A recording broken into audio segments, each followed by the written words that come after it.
It's weird that this keeps happening, right? Every other expansion, we find ourselves deposing some unjust ruler in a zone-wide rebellion.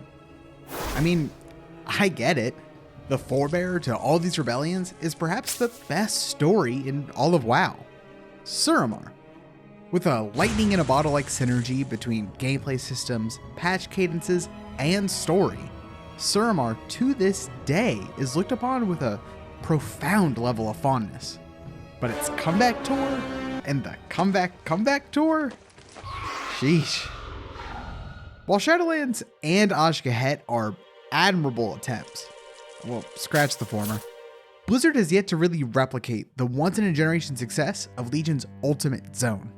Hell, they've been such weak showings in their own very unique ways that many players might not even recognize they were attempting to emulate Suramar in the first place. But we'll get back to that. Before we dig into the perceived failure of WoWHead and Shadowlands, let's first dig into why Suramar succeeded. And it comes down to a simple reason. Suramar was in Legion.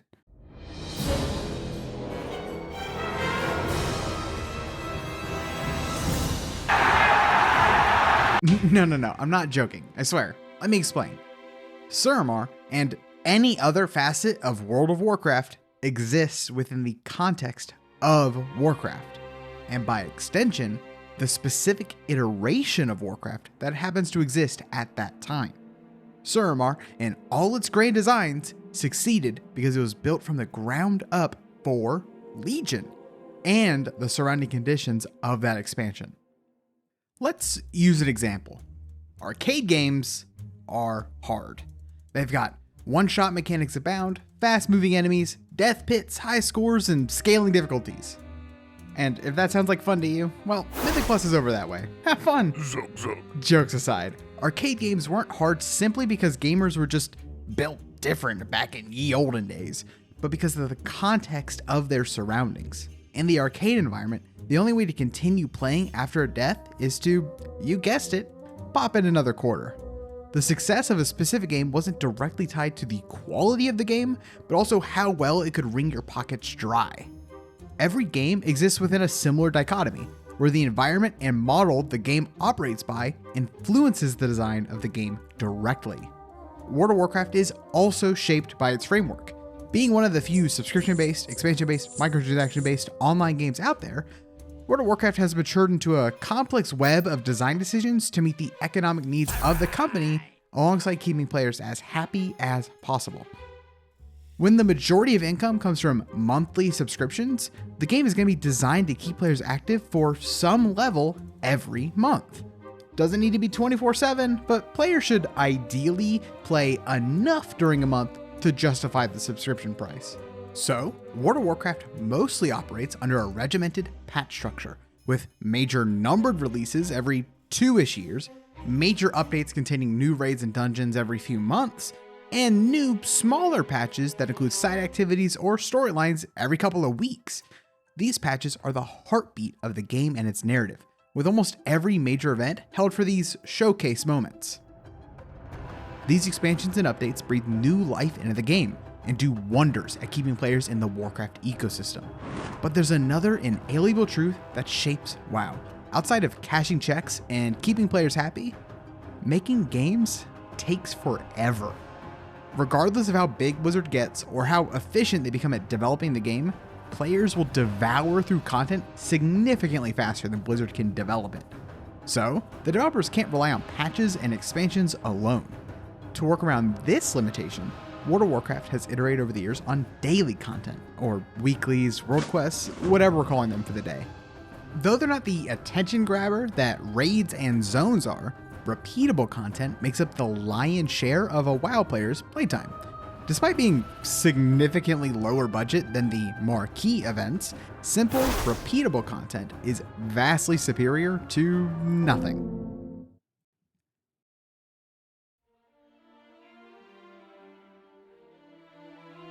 There's one last facet of this that brings Suramar into focus: the eras of World of Warcraft itself.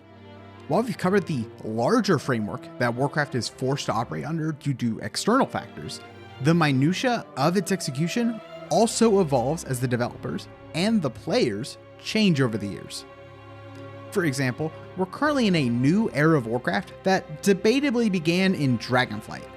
Rejecting the large-scale implementation of mandatory content, convoluted borrowed power systems, and restrictive player choices that boiled down to checking a sim, Dragonflight built upon the feedback of Shadowlands, the prior expansion. Through this modern reinvention, Dragonflight shifted the lens in which players consume the aforementioned unchangeable framework of expansions, patches, and dailies. This current era was only brought about as player sentiment to previously successful systems, hint hint, soured, as obscured flaws grew into glaring issues. On the scale of a long-term online game, World of Warcraft adjusting to the times is unavoidable. So how does this tie back to Suramar? Because Suramar was special.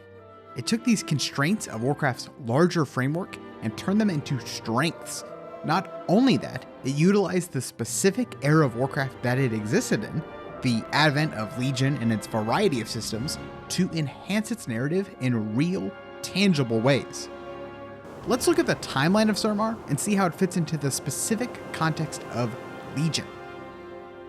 Launch 7.0. While players leveled through the Broken Isles for the first time, they made their way through the main zones in any order, except Suramar.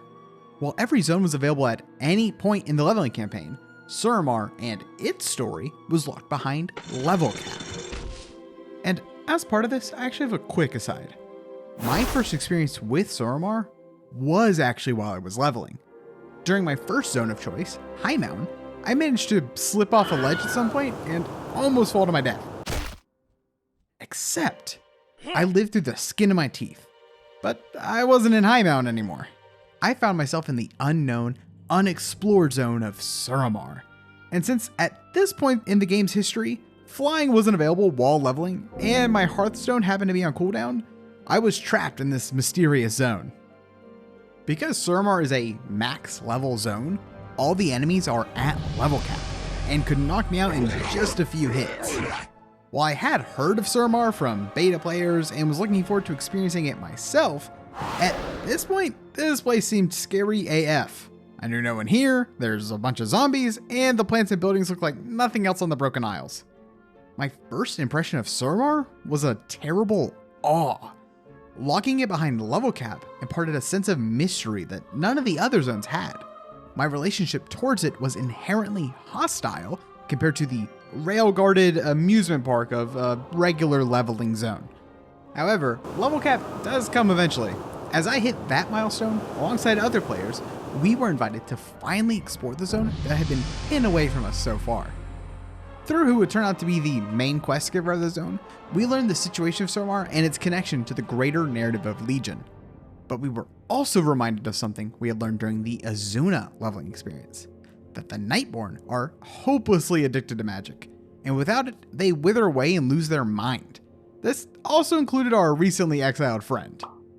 So, in order to continue accepting quests and gaining reputations, players had to collect ancient mana to feed their newfound friends to keep them sane. And this, right here, this footnote, ties the entire magic of Suramar together. Warcraft is a lot more than the main story quest. It requires repeatable content.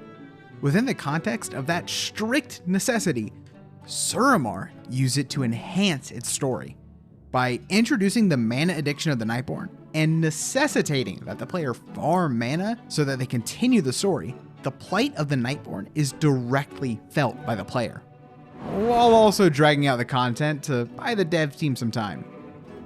In addition to that, being responsible for the NPCs makes players care. I distinctly remember feeling a little guilty because I would occasionally skip out on Suramar and come back to all the NPCs having lost their minds. Seeing the physical degradation they had undergone in my absence tugged at my heartstrings, but it also made them seem so much more real. While I was off doing dungeons, questing, or shoot, maybe even touching grass, those NPCs were still sitting there with a mana problem to deal with. To this day, I still fondly remember each and every NPC that called the Rebel headquarters home, because I understood their situation on a fundamental level, and I cared. Okay, real quick. Some astute viewers may recall that in Shadowlands, the infamous anima grind was excused by Blizzard with essentially the same reasoning, but we're gonna put a pin in that. Though the players wouldn't have to farm ancient mana forever. Throughout the course of the launch campaign, players got to work towards fixing that problem for good. One example of this is the ley line stations scattered throughout the zone. With an initial investment of ancient mana, players could toggle on these ley lines and increase their future ancient mana generation. This made the search for ancient mana for the players and the exiles just a little bit easier. A map of the ley line stations can actually be found in the Rebels' main base, and activating them turns these little pillars on. So by going out of your way to activate these stations, not only does the player feel the difference in the mana grind, but they get visible evidence of their good deeds. In addition to these ley lines, a large component of the Suramar story is focused on interrogating the culture of the Nightborn and their addiction to mana in the first place. In that story thread, we discover the Arkandor, a magical tree that combines nature with arcane in perfect harmony. Through learning the history of the tree, discovering the caretaker of the last remaining seed, and fostering its eventual growth, the exiles get to enjoy the fruit of the tree, which cures their addiction and restores them to their healthy, original appearances. Like the ley lines, this tree actually grew inside of the Rebels' main base in various stages. As you work to nurture it, the base's players spent so much time in turned from a musty underground cave into a beautiful sanctuary, with the Arkandor as its mantelpiece. Taking the time to farm ancient mana to understand their plight, taking the time to learn about the Arkandor, raising it, taking the time to speak to and understand who my rebel friends were, to learn who they were before they were exiled. By the time the tree finally bloomed and I cured my longtime quest givers of their addiction, I couldn't help but smile at seeing their renewed selves and what that renewal stood for in the story. But there's still rebellion to fight. This is where we meet another major character, the city itself, with all its opulence and splendor. With the bulk of world quests and story quests taking place inside the cities, players grew quite familiar with it, including how that city felt about them. Given that the players on the rebellious side of the conflict, they weren't exactly welcomed within the pristine streets of Suramar. It also doesn't help that the player character doesn't look anything like a Nightborn. To combat that, the player character actually donned the disguise of one of our friend's relatives. Don't worry, we kidnapped the real one. No one's gonna see a double. He's fine. However, given the disguise is magical, some folks are able to tell something's not quite right. By stealthing around the city, players get to live out the power fantasy of being a sneaky rebel under an oppressive government, engaging in all types of subterfuge and political sabotage. Though attentive players may also notice that the supply of ancient mana is vastly more abundant than they could scrounge in the surrounding wilderness. So not only do players get to be rebellious spies, but witness firsthand the imbalanced circumstances of those in the city and those exiled. Add in a dash of Robin Hood as you smuggle out this mana, and it all wraps with a pretty bow on top. Hi. Once again, some may point out that the player's hostile relationship with the zone is in the same vein as the catastrophic failure of the Maw. We're also going to put a pin in that. Though for now, keep in mind that these so-called wins are attempted almost verbatim in the future. Oh, look at the time. We've wrapped up the initial patch of Legion, and 7.1 is already here. As part of 7.1, we got the second part of the Nightborn campaign. It was time to turn the jewel of the Ajaran Empire on its head. Though, small problem. Every major patch has to have a raid. 7.0 bought us some time by giving us the Emerald Nightmare, but with 7.1 here, and the need for the plot to move forward, the Nighthold has raiders knocking on its door. But with the Insurrection arc just kicking off, having players put Elzon's head on a pike within days of the patch takes all the wind out of that story. Having the gameplay align with the story is the entire thing that makes Suramar special. Well, Blizzard had one more trick up their sleeve. A mini raid. With the Nightborn arc in its latter half, Blizzard doesn't need an entire main patch to wrap things up, just, a bit of one. So to keep the ravenous raiders from tearing down the gates, 7.1 gave us Trial of Valor, a tough as nails 3-boss raid. That'll keep them busy. Looking back at this, we can see just how important it was to align the release of the raid with the healthy conclusion of the narrative. Something I think that gets lost to history is how much anticipation there was to go into the Nighthold. Because with something that's almost hard to believe in a modern context, the Nighthold in its entirety was viewable in the Dungeon Journal with Legion pre-patch. And there was even raid testing for it during the Legion beta. And with the Rebellion nearing success, we got 7.1.5, which finally unlocked the Nighthold for players to enter and conclude the story of Suramar. Hey, me again. Now that we're making a game out of this, yes, the fact that Nerebar Palace contrasts the Nighthold by actually being the first raid will be important later.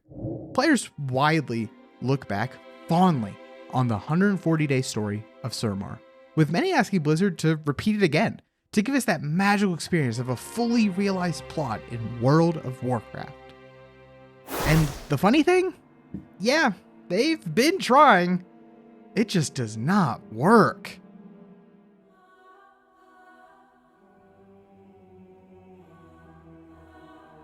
While we've established the greater unchangeable structure of Warcraft's story, patches, quests, dailies, etc., it's in the minutia of how those core structures are implemented that determines the success or failure of a Suramar-like experience. But not only that, our relationship with the game also evolves as time marches forward. Given the standout success of the Suramar storyline, Blizzard obviously took some notes for the future, and starting at Shadowlands and onward, we can see their vain attempts to recreate it. With Shadowlands, the Suramar style structure was promoted from semi-optional max level content to essentially the foundational design of the expansion. This broke a few things. First off, the outwardly hostile nature of Suramar was borrowed for the Maw. Both were story-wise extremely unfun places to be for the player. Though one was a city that just didn't want you there, while the other is literally hell. While this could have worked to give the player that same feeling of unsafety that worked in Suramar, the Maw had a critical flaw. Well, it has a lot more, but in the context of this video, we're going to talk about just one of them. You had to do it. Well, you technically had to do Suramar content in order to progress the reputation, but the Maw was like extra mandatory. As part of weekly quests and progressing your covenant, players had to regularly travel to the Maw and complete activities. For reward, you were granted direct player power to help you in group activities. Now, technically this isn't mandatory, but so is not logging into the game, which many opted for instead. However, it's important to recognize that World of Warcraft is a social game with social pressures. If you hate the Maw and everything attached to it, well, sorry about that, but you're kicked from the raid team in favor of someone who did do the Maw. While the culture around World of Warcraft maybe could have supported the mandatory grind around the Maw at some point, Lightnose Classic has some long grinds for power.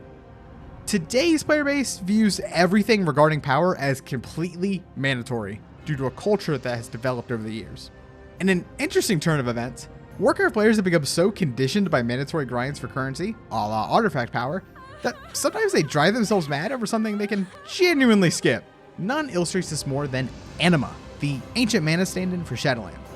As part of the narrative, the Shadowlands was in a similar power drought as the Nightborn of Suramar, and once again, players had to struggle to collect this currency to upgrade their home base and unlock certain activities. Debatably, Anima was not a mandatory currency to farm, but players still nearly burned down Irvine, California in retaliation for the Anima sources being so sparse. Thankfully, as the narrative continued, the drought was fixed, and alongside that, the stringent doling out of the currency. While Shadowlands isn't just Suramar, the expansion, its narrative and design has its roots firmly in the success of Legion's endgame. But to truly understand that, we need to look at the greater context in which WoW expansions exist. As anything enduring for as long as World of Warcraft, it's going to have up and downs. Legion was historically seen as a great expansion, perhaps even the best one depending on who you ask. It also followed a long downturn in the success of the game following Wrath of the Lich King. In that context, you can reasonably see how Blizzard felt they had struck gold, the core design that would return WoW to growth. Legion introduced artifact weapons, borrowed power, segregated storylines depending on player choices, system upon systems. And with those knockout introductions that made Legion great, they ramped them up for the following expansions to build off that success. And those expansions sucked. Turns out, the devil is once again in the details. With these systems being given more prominence in later expansions, the luck by which they had been successes was replaced with issues. And as the ravenous hunger for a now good World of Warcraft was replaced with routine logins, players' relationships to the systems that worked in Legion turned sour. Infamously, following Shadowlands, there was a reckoning at Blizzard. The team interrogated themselves on what they were aiming for, how they approached the game, and how that differed from what players wanted. The issues of borrowed power, mandatory content, and a whole host of issues were systematically dissected, understood, and ultimately thrown out. Though, people still loved Suramar, myself included, and we're still waiting for a deserving follow-up.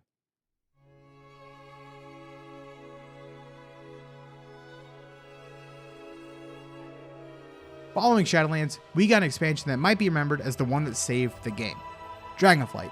An admittedly play-it-by-the-book expansion that took the lessons of Shadowlands and retooled the core structure of Warcraft into something more enjoyable for players. Faster patch cadences, removal of borrowed power, direct and simple power acquisition, and a complete lack of any sort of mandatory content. Throw in some dragon riding too.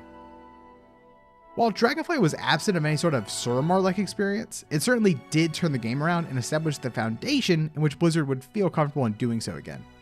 While a lot of the greater systems of Legion were later proven to be more of a detriment than fun, Suramar is ultimately just a narrative. So surely with the base game being good once again, it stands to reason that Suramar 3 would be a success, right? As anything existing for as long as World of Warcraft, it's going to have its up and downs. Dragonflight was historically seen as a great expansion, perhaps even the best depending on who you ask. It also followed a long downturn in the success of the game following, you get the idea. With the success of Dragonflight, Blizzard took the lessons learned from that success to create the World Soul Saga, a grand 3-expansion arc that utilized the sturdy bones of Dragonflight to tell a decade-spanning narrative. The first of these new expansions also just so happened to include the newest and latest attempt at recreating Suramar, Azj-Kahet. Once again, we have rebellion against an unjust monarch, a trusted circle of friends we can confide in, a city that doesn't welcome us that we have to sneak through, and even a special currency to boot. Though of course, they've learned their lessons from Shadowlands. With a newfound philosophy that is extremely loved by players, they're going to adjust the structure of Suramar. Of course, none of it's going to be mandatory, as players would feel an unhealthy pressure to participate in the zone if they had to do it for power. Also, with the unprecedented success of dragon riding, players are able to freely move about the zone on their new mounts. However, even with these lessons, Azj-Kahet was doomed to fail, because War Within's just too good. Well, it's really good in ways that make Azj-Kahet bad. Let me explain. The fundamental flaw of Shadowlands, and to some extent for all the game's history, is the slow release cadence of patches. Dragonflight ramped it the hell up. Patches used to last for months and months. They now last for a month and some change. With the blueprint of a 0.0, 0.5, 0.7 being the framework of Warcraft's content delivery. And this is awesome. More patches gives more room for more content. And this has been the biggest contributing factor of World of Warcraft's current positive reception. However, as we outlined near the beginning of the video, Warcraft's heartbeat, its pacemaker, is those patches. By speeding up the patch cadence, the game moves faster. And in many ways, that's a good thing. In other ways, it shows some cracks. Suramar was still originally designed around the context of its specific era in Warcraft, where expansions had 3 or more major patches, sometimes, and things overall moved slower. The success of Suramar's design hinges on the ability for players to take their time, and for the conclusion of that story to be pushed down the road to the middle of the first major patch. In War Within, and hypothetically the rest of the World Soul Saga, Suramar can never work. With expansions being standardized to 2 major patches, and expansions being shorter on the whole, there's just no space for Azj-Kahet to claim before it's brushed away in lieu of the main plot. While War Within has perhaps the strongest A-plot in WoW's history, it also moves at an unprecedented pace. The narrative does not have the ability to slow down and explore the Nerubians, because no matter what, in 2 more major patches, the plot needs to cleanly lead us into Silvermoon and the plot of Midnight. Alongside these issues, the circumstances the Nerubians find themselves in are not directly felt by the players. While Nightborn were struggling with their ancient man addiction and we took part in that story, the Nerubians' plight with Ascension and its impact on their social structure is so alien to us that it doesn't have a similar emotional response. However, there are still parallels between the exiles being unwelcome in their home and sharing that feeling by stealthing around Suramar, and how players must sneak around the City of Threads. Once again though, Something's not quite right. sorry, had to. Players in the modern game now have free, ready access to flight. With the ability to soar through the skies, the hindrance of needing to be sneaky is completely negated. So, what's the deal? Are Blizzard just unable to deliver like they used to? Are we gonna have to beg Blizzard for Legion servers so we can re-experience the good old days when Blizzard knew how to make a video game? No, actually. World of Warcraft has just grown past the ability to make a Suramar. So, are the changes to the game fundamentally flawed? Should we more directly copy the systems of Suramar? Nah. Dragon writing, increased patch cadences, and the lack of routine mandatory content are awesome. And War Within has a positive critical reception to reflect that. This changed World of Warcraft has evolved with player demand. The environment that Warcraft stories exist in is a complicated web, balancing between greater design trends in gaming, changing player expectations, and social dynamics, and even the ever-changing way the game is fundamentally made. World of Warcraft isn't the same game it was in 2016, and we aren't the same players either. Thank you everyone for watching what is perhaps the first time in years anyone has looked to see when Nighthold raid testing is scheduled. It's been a pleasure. But of course, I can't end things without first thanking all the lovely channel members and Patreon supporters who make these videos possible. Thank you too. And Winterdawn, who censors kids' school lunches in the Discord, and honestly, I'm a little jealous. And Spiffy Sugarfuse, and to be honest, I'm just gonna say it. She's peak gnome. And of course, the devilishly Clippy, who puts the hell in hell yeah. And in addition, all our other supporters that make this worth it.